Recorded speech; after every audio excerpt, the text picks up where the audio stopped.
I want you to imagine just for a second standing on the deck of a ship. Yeah, right in the dead center of the Atlantic Ocean. Exactly.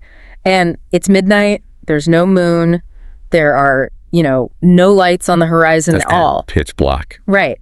If you look down over the railing, you can't even see the water, but you can feel it. Oh, absolutely. You feel that massive heave. Yeah, you feel this terrifying heave as millions of tons of ocean just lift the entire steel structure you're standing on. It holds it suspended in this freezing air and then just drops it into a trough so deep your stomach physically leaps into your throat. It's the ultimate reality check, isn't it? In that exact moment, every illusion you have about, human dominance over nature just completely evaporates. It really does. We spend our entire lives surrounded by concrete and Wi-Fi and, instant emergency services. Right, assuming the environment is just a solved problem. Exactly. Operating under that assumption. But the moment you lose sight of the coast, you enter an environment that operates with absolute, terrifying indifference to your existence. Okay, let's unpack this. Welcome to the deep dive. Thanks for having me. Our mission today is to explore the uncompromising, deadly, and honestly awe-inspiring nature of the Atlantic Ocean. It's quite a topic. It is. We are going to look at how this massive, churning body of water has tested human endurance, our cutting-edge engineering, and really our morality across vastly different eras. Yeah, we've got a pretty incredible stack of research to go through today. We do. We're pulling from highly technical logs of modern commercial shipping, the dark historical archives of the Middle Passage, and also on-the-ground data tracking the current harrowing migration routes off the coast of West Africa. And when you lay all these records side by side, from the 18th century wooden galleons to the massive steel leviathans of today, a very clear and sobering thesis emerges. Which is? Well, as a species, we have learned to read the Atlantic with incredible scientific accuracy. Right, like tracking storms from space. Exactly. We can map its currents with sonar, track the weather, all of that. But reading the ocean has never meant controlling it. Never. The Atlantic remains entirely unconquered. To put a visual on it for you listening, think of the Atlantic Ocean as a massive sleeping predator. I like that analogy.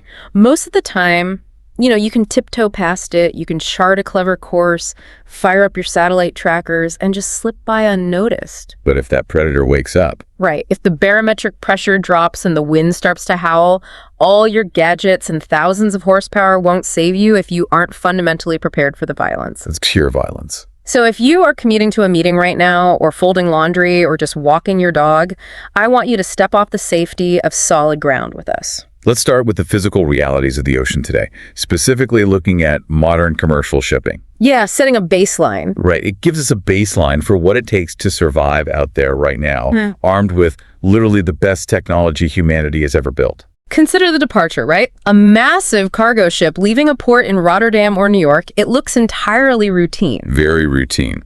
Tugboats gently nudge the hull.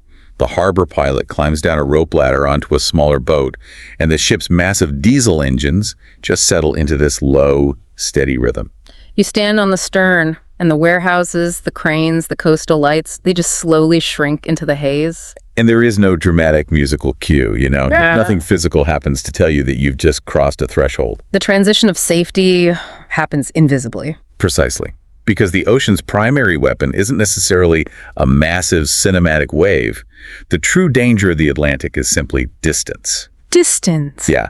Danger begins the exact second that land can no longer solve your problem. Wait, hold on. Let me push back on that idea of isolation for a second. Sure. Because we don't live in the age of Christopher Columbus anymore, right? A modern bridge has GPS, satellite internet, emergency transponders. That's true, yeah. So if a crew member has a heart attack, or if a fire breaks out in the engine room, aren't they just like a quick distress call and a helicopter ride away from a hot meal in a hospital? Well, it is incredibly common to assume that communication equals rescue. But distance dictates the physical limits of physics and aviation. What do you mean? A standard Coast Guard search and rescue helicopter has a fixed fuel capacity. Ah, right. It can fly out a few hundred miles, hover, use the winch, and fly back. If your ship is 1,000 miles offshore in the mid-Atlantic, a helicopter literally cannot reach you. Wow. I guess I didn't think about the fuel.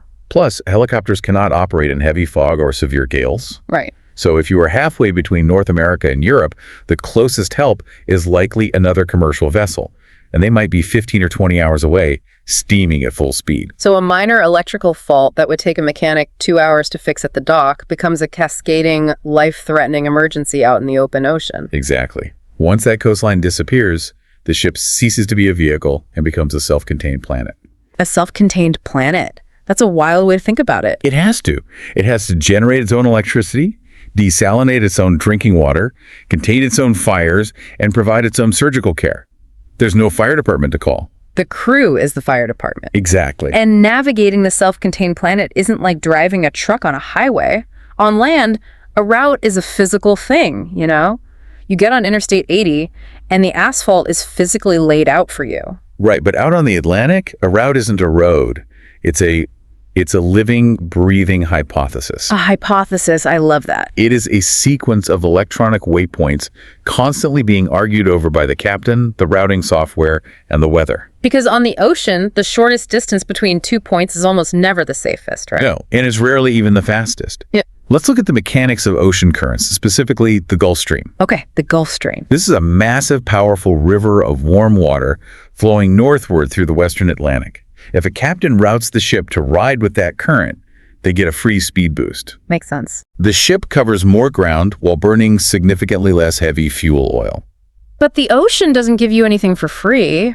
What happens when a weather system moves in and blows a strong wind directly against that current? The physics of the water change violently. Really? How so? When the wind opposes a strong current, the energy forces the surface of the water to compress. The waves don't necessarily get massively tall, but they get incredibly steep and closely spaced. Ah, like a washboard. Yes. It turns the surface of the ocean into a jagged, chaotic washboard. A ship plowing into that will experience violent, bone-rattling impacts that can shatter equipment and exhaust a crew in hours. So the captain has to look at the Gulf Stream and say, the free speed isn't worth the structural damage, and actually alter the route to completely avoid the favorable current. Exactly. And they're making these decisions while navigating traffic, which is a wild concept when you consider how vast the ocean is. It is vast. You look at the horizon and see absolutely nothing but gray water. But the radar screen might show a massive cluster of steel vessels all funneling through the same invisible corridor. And relying strictly on that radar introduces its own profound vulnerabilities. How so? Isn't radar supposed to be foolproof? Not at all. What's fascinating here is how an empty radar screen cannot be treated as proof of clear water. All right. A radar system sends out a pulse of electromagnetic energy and listens for the echo bouncing back off a solid object. Right, like echolocation. Basically. Right. But the ocean is full of things that mess with that echo.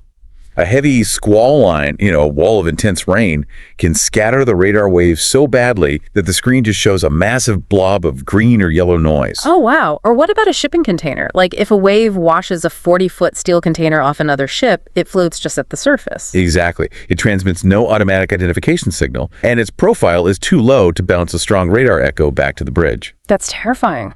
Or consider the small artisanal fishing boats operating hundreds of miles off the coast of West Africa. Right, the wooden boats. Yeah, constructed of wood or fiberglass, materials that absorb or scatter radar pulses rather than reflecting them sharply like steel. So an officer on the night watch might look at a totally black horizon, check a totally clear radar screen, and still have absolutely no guarantee that the water directly in front of the ship's bow is empty. That is the illusion of safety. The technology gives you a false sense of omniscience. Which brings us to the moment when the ocean stops hiding the danger and mounts a direct physical assault. Right. We are moving from the theory of the route to the terrifying reality of surviving it.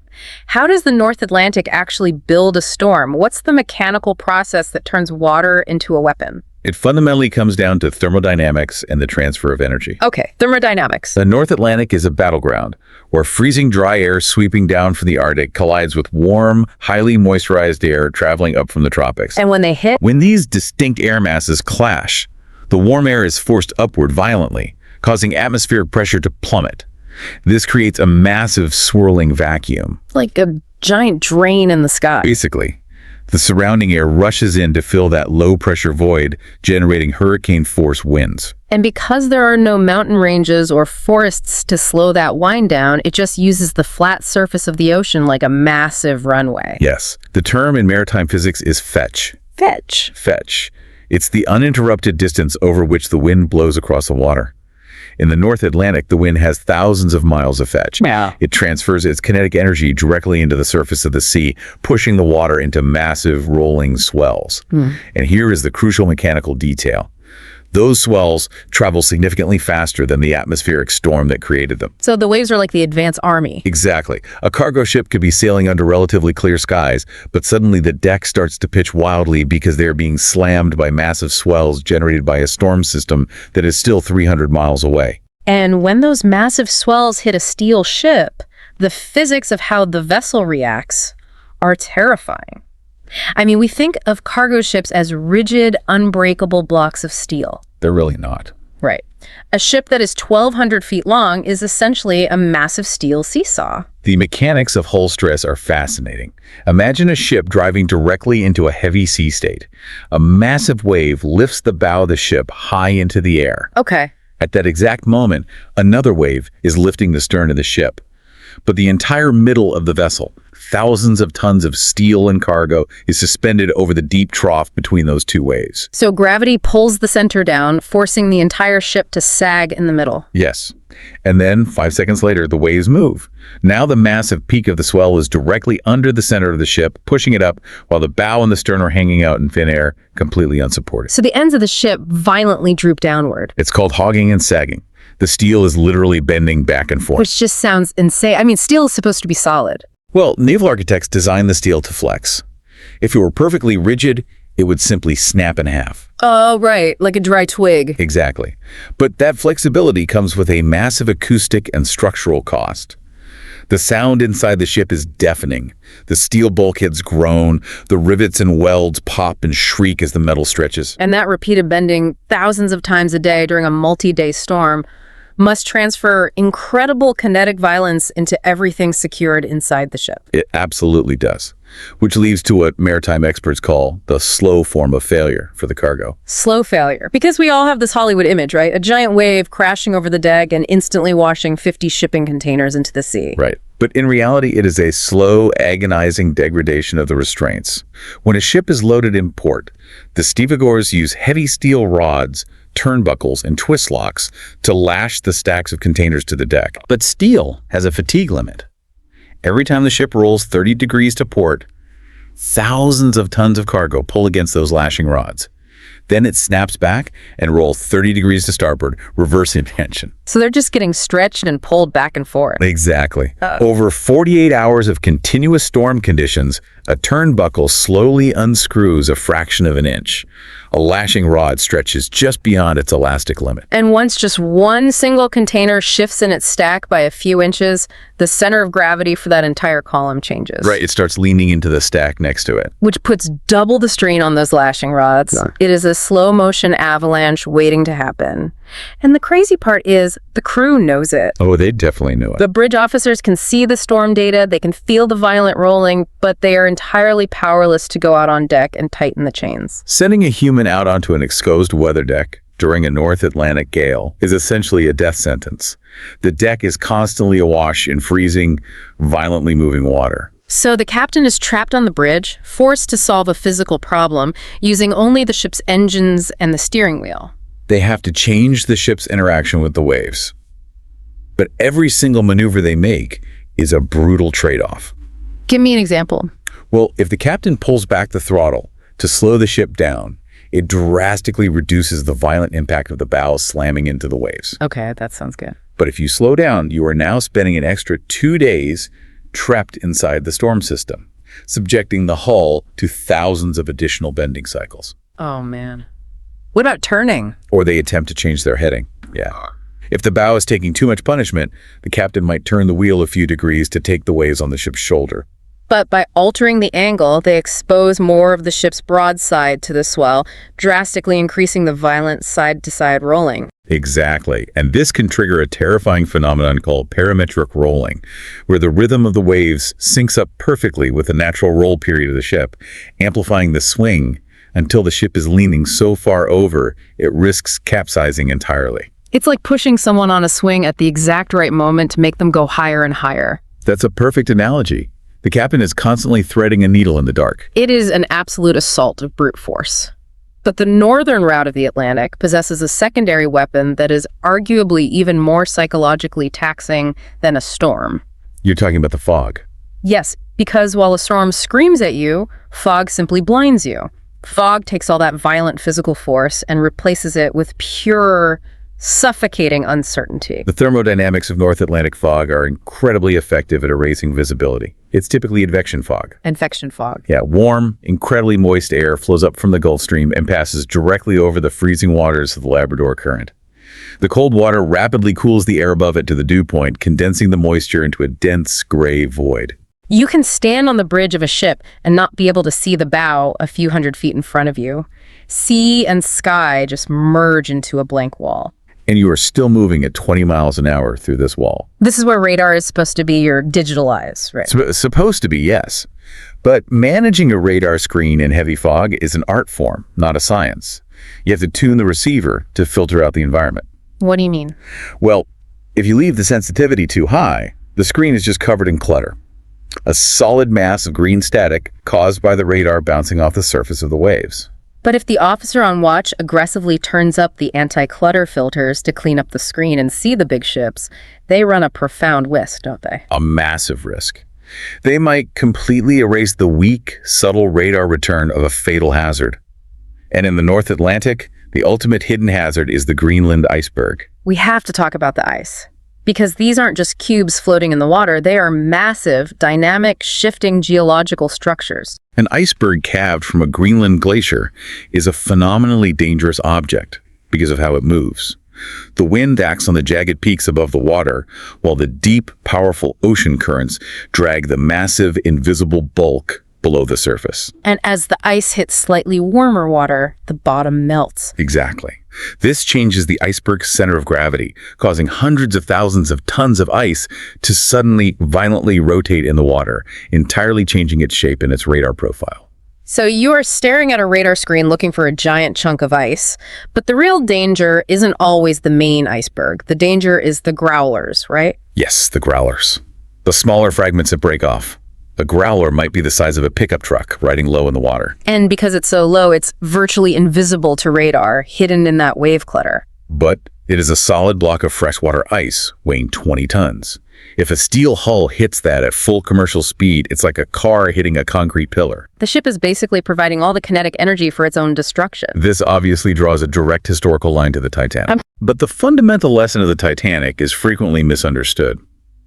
The collision with the iceberg was merely the instigating event. Right. The true mechanics of the tragedy were the freezing temperature of the water and the sheer, insurmountable distance from immediate rescue. Right. We look at modern ships and think, well, we have satellite ice tracking and double-hulled steel now, so the Titanic couldn't happen today. But above the distance. Exactly. A distress beacon transmitting your GPS coordinates instantly to London or New York does not magically teleport a Coast Guard cutter to your location. The Atlantic is just as wide today as it was in 1912. Technology improves our ability to avoid the ice, but it does absolutely nothing to shrink the ocean. Which brings us to the internal reality of the crossing. We have examined how the ocean batters the hull from the outside with crushing waves and blinding fog. Yeah. But the real threat to a modern voyage rarely comes from a single catastrophic external blow. The threat is how the enclosed, isolated environment of the ship degrades from the inside out. Yeah, that's exactly right. Here's where it gets really interesting. The ship isn't just a hunk of metal. It is an incredibly complex, high-pressure ecosystem. Let's go down into the engine room. You aren't just managing a motor. No, the main engine is a multi-story cathedral of controlled explosions, surrounded by an intricate web of subsystems. You have high-pressure fuel injectors, compressed air lines, heavy lubrication pumps, and massive seawater cooling intakes. And every single one of those systems is dependent on the others. Let's look at how a cascade failure actually happens. Okay, walk me through it. The ocean is full of debris and organic matter. Say the ship is steaming through a heavy swell, and a sudden surge of seawater forces a massive kelt into the main cooling intake valve. Okay, so the strainers clog. Immediately, the flow of cooling water to the engine drops. The alarm starts screaming. The ambient temperature in the engine room, which is already hovering around 110 degrees Fahrenheit, starts spiking. The engineers have to react instantly. To stop the massive pistons from melting themselves into slag from the heat friction, they have no choice but to drastically reduce the engine's RPMs. But reducing the engine power removes the captain's primary tool for survival on the bridge. Exactly. Suddenly, the ship doesn't have the forward momentum required to push the bow through the incoming storm waves. So the ship begins to lose its steering authority and starts drifting sideways into the troughs, exposing the broadside of the hull to the crushing weight of the swells. So a piece of seaweed essentially renders a $100 million ship helpless. Unbelievable. And fixing it is a nightmare. The engine room is a hostile environment. It is deafeningly loud. Engineers have to communicate with hand signals. The air is thick with oil mist. And because shutting down the engine entirely would leave the ship at the mercy of the waves, the mechanics are down there trying to clear out a high-pressure valve, while the massive steel room they are standing inside is pitching wildly side to side. This intense, high-stakes environment introduces the most critical factor in any Atlantic crossing: human attrition. Human attrition. The ocean rarely needs to summon a mythical 100-foot rogue wave to sink a vessel. It defeats ships through the relentless, exhausting accumulation of completely mundane problems. It's the pileup. It's a leaking hydraulic line in the steering gear, plus a false fire alarm in a cargo hold, plus a broken coffee machine, plus a crew that hasn't experienced deep REM sleep in 4 days because their mattresses have been tilting at 30-degree angles. Individually, these are inconveniences. Stacked together in total isolation, they become lethal. Because isolation and profound physical fatigue degrade the very core of human judgment. The breakdown of a crew isn't usually dramatic. It doesn't look like a mutiny. It looks like a creeping erosion of capability. Like what? Well, a chief engineer takes 3 extra seconds to interpret a temperature gauge. A bridge officer relies slightly too heavily on the radar and forgets to check the actual horizon. An exhausted mate snaps at a subordinate, creating a breakdown in vital communication. The meticulous procedures, the checklists, the safety briefings are the only scaffolding keeping the exhausted human mind from collapsing. Which makes the end of the journey so deeply ironic. Oh, for sure. Let's look at the arrival. After a week of fighting storms, monitoring oil pressures, and battling sleep deprivation, the land slowly returns. The radios crackle to life with coastal traffic. The radar screens populate with distinct shorelines. The harbor pilot boats zip out to meet the bow. The ship is physically tethered back to the safety of civilization. And from the shore, to a person watching from a park bench near the harbor, the arrival looks entirely mundane.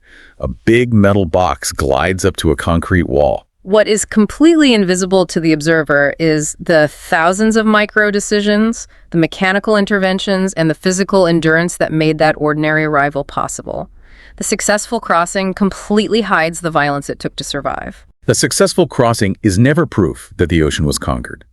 It merely means that a highly trained crew correctly identified the limits of their steel and their minds and adjusted before those limits were exceeded. Now, we must transition to a completely different era of human history. We have just established the terrifying realities of surviving the Atlantic with the immense benefit of heavy steel bulkheads, radar, diesel engines, and satellite weather forecasting. Right. We are now going to strip away every single piece of that modern technology. We are looking back to an era when the ocean's brutality wasn't just endured, it was weaponized against human beings who were classified, insured, and treated as cargo. We are talking about the Middle Passage. This is the oceanic core of the transatlantic slave trade.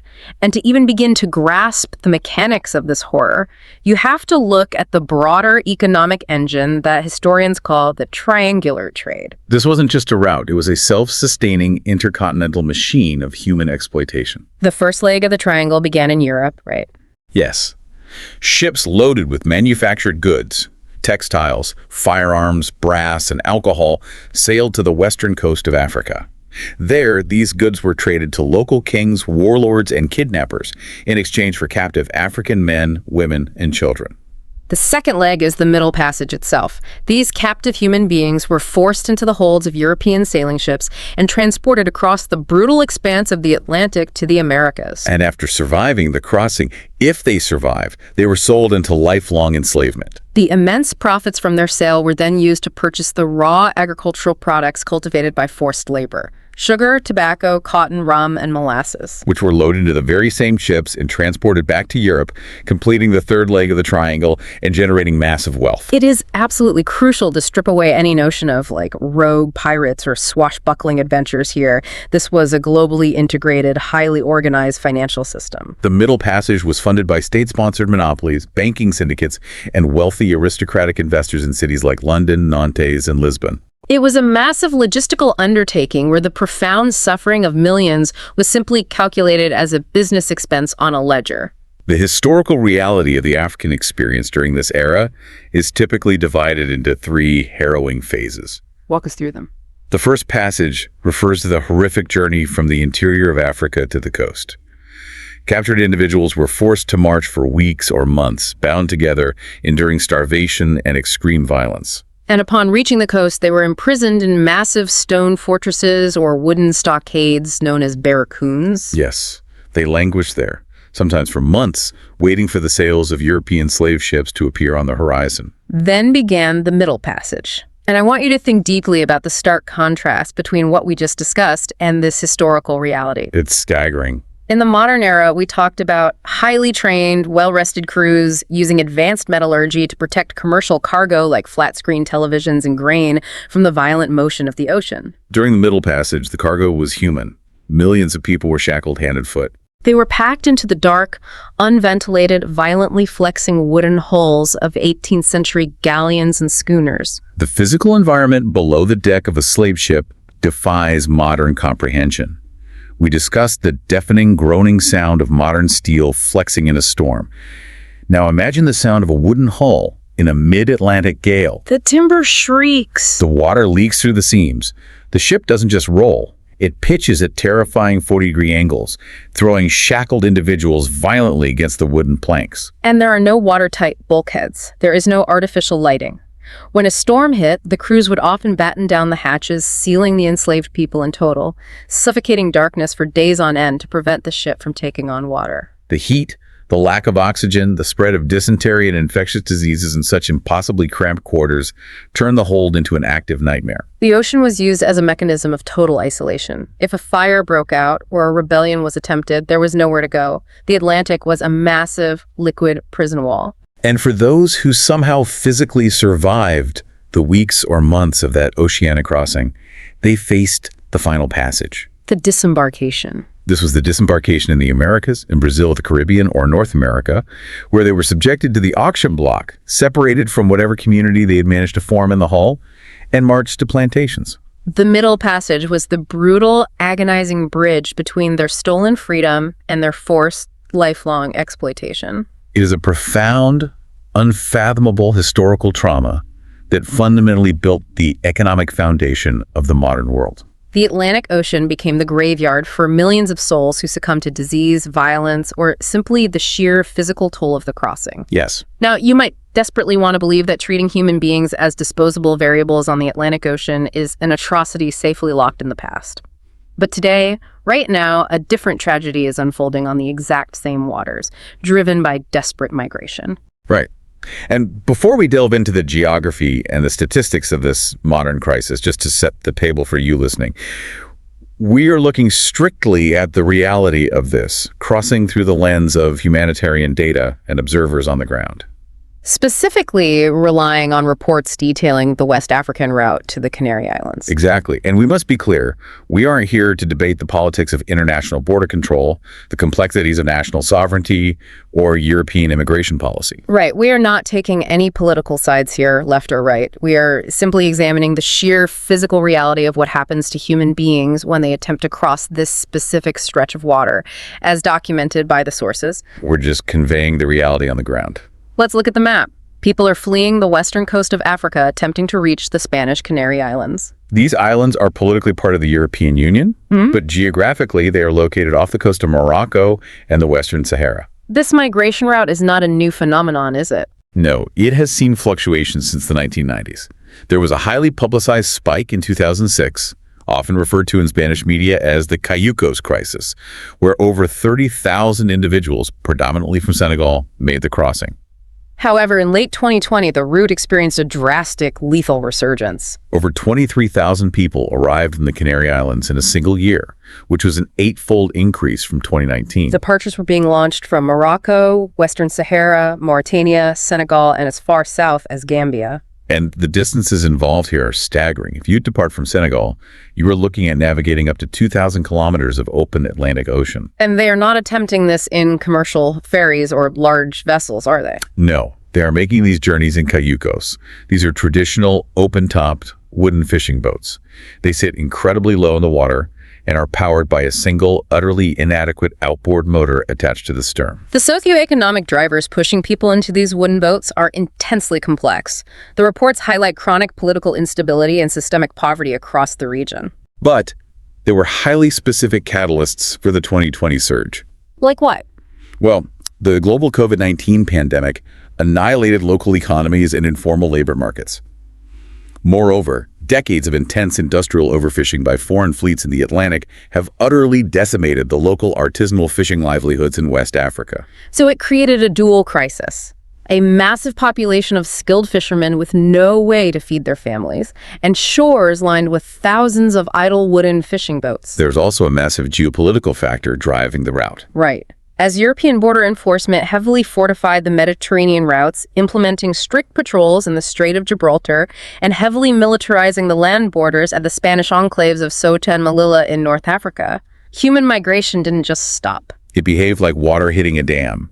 It sought the path of least resistance. People were pushed westward, forced to bypass the heavily guarded short crossings and launch into the infinitely more dangerous open Atlantic. Which brings us to the agonizing physical reality of the crossing itself. These cayucos are built for coastal fishing, not deep-sea oceanic navigation. The journeys to the Canaries can take days, or if they get lost, several weeks. And the mechanics of survival are incredibly fragile. An outboard motor requires precise fuel mixtures and clean spark plugs.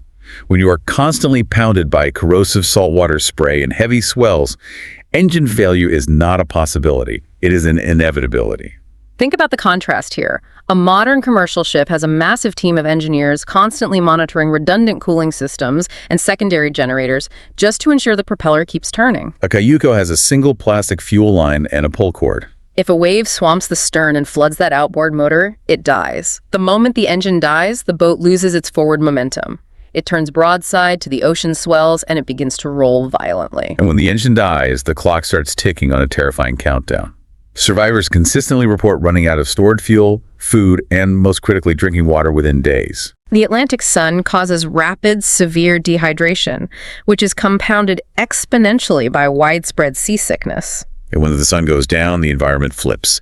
The open ocean winds become freezing, plunging passengers into severe hypothermia. The statistics attempting to quantify this suffering are heartbreaking. In 2020, the International Organization for Migration officially confirmed 849 deaths on the Atlantic route. But organizations like Caminando Fronteras, an NGO that meticulously tracks distress calls from the panicked families of those who go missing, estimates the actual death toll was well over 1,850. If we go back to our earlier discussion about commercial ships needing a massive network of backup systems just to survive, what chance does a small wooden boat with one outboard motor have out there? The discrepancy in those numbers highlights the chilling vastness of the ocean, really. In many cases, these small wooden boats simply founder and sink miles away from any established shipping line. They are swallowed by the Atlantic, leaving absolutely no trace, disappearing days before a maritime search and rescue plane could even begin to scan the grid. And for the individuals who do survive the brutal crossing, who endure the dehydration and the terror, and are finally intercepted by Spanish maritime rescue or a passing commercial ship, their arrival is not the end of their ordeal. The humanitarian situation on the ground in the Canary Islands devolved into a state of profound limbo. When the numbers spiked in late 2020, the local infrastructure in the Canary Islands was completely overwhelmed. With nowhere to put the arriving migrants, authorities established a temporary encampment directly on the concrete of the Aguinagüen Pier in Gran Canaria. This site quickly became infamous in the international press, dubbed the Pier of Shame. Thousands of people were packed into a space designed for a fraction of that number, sleeping on the concrete for weeks with entirely inadequate sanitation, medical care, or legal counsel. And the local government scrambled to find solutions. Eventually, they began moving people into massive resort hotels that were sitting entirely empty due to the pandemic's destruction of the tourism industry. It created this surreal juxtaposition, desperately traumatized individuals recovering in luxury tourist complexes. Later, the Spanish government rolled out a new strategy, moving migrants into massive, purpose-built camps, like the Las Reses facility in Tenerife. But these camps quickly became the center of intense criticism regarding inadequate food, severe overcrowding, and poor living conditions. More importantly, a bureaucratic trap snapped shut. The prevailing strategy seemed heavily focused on containing the migrants on the islands to facilitate expedited deportations. Administrative transfers to mainland Europe were painfully, deliberately slow. Even individuals who held valid passports and had family members waiting for them in mainland Spain or France were frequently blocked by police from boarding commercial ferries or flights out of the Canaries. This intense legal limbo, the feeling of surviving the deadly ocean only to be trapped on an island, exacted a massive mental health toll. It drove hundreds of people to flee the official camps out of sheer fear of deportation, forcing them to live in ravines and improvised shelters along the coast. If we connect this to the bigger picture, connecting this specific modern crisis to the broader historical and mechanical themes we have explored today, a very powerful, unifying reality anchors all of this together. Which is what? The absolute defining characteristic of the Atlantic Ocean is its chilling indifference. The ocean is entirely blind to human intent. It really is. The waves don't care if you are a highly trained bridge officer standing behind an array of radar screens trying to safely deliver $1 million worth of cargo on schedule. The ocean did not care about the millions of enslaved Africans trapped in the suffocating darkness of 18th century wooden holds. And it certainly does not care about the desperate father freezing in a wooden cayuco, praying to God that his outboard motor doesn't stall in the trough of a swell. We constantly associate the danger of the ocean with the giant cinematic wave, the sudden hurricane. But the overarching lesson from all these sources is that the real danger is a slow burn. It is the vastness of the distance, the unrelenting passage of time, and the quiet, deadly accumulation of unfixable problems. The Atlantic is an environment that is actively hostile to human biology. A successful crossing is never evidence that humanity has conquered the sea. It is merely proof that for a brief window of time, our engineering, our endurance, or our sheer luck held out just long enough to reach the other side. It demands a level of humility that we so easily forget when we are scrolling through our phones in a climate-controlled room. So easily. So, what does this all mean for you, navigating your own life? I want you to think about the self-contained systems you operate within. How often do we implicitly rely on the proximity of our own land, our robust support networks, instant communication, immediate medical help, fully stocked grocery stores? We move through the world, assuming stability, rarely realizing how incredibly fragile our daily plans are if that underlying support system suddenly vanishes. We're all walking on a very thin, very recent layer of technological safety. And as we look to the horizon, the reality of the Atlantic raises a vital, deeply provocative question about our future. We know that as the global climate changes, the fundamental thermodynamics of the ocean are shifting. Water temperatures are rising, the Gulf Stream is altering its flow, and the intensity and frequency of North Atlantic storm systems are drastically increasing. The ocean is actively gaining more energy. Which is a terrifying thought to leave on, because if our absolute, cutting-edge, multi-million-dollar technology barely manages to survive the accumulation of danger on the ocean today, what happens tomorrow? How will global commercial shipping, let alone desperate, vulnerable people in wooden boats, survive an Atlantic Ocean that is actively becoming more volatile, more unpredictable, and exponentially more violent? The predator isn't just sleeping anymore. It is getting stronger. It is definitely something to keep in the back of your mind the next time you stand on a beach and look out over the water. Thank you so much for stepping off the shore and joining us on this deep dive into the Atlantic. Stay curious, stay safe, and we will catch you on the next one.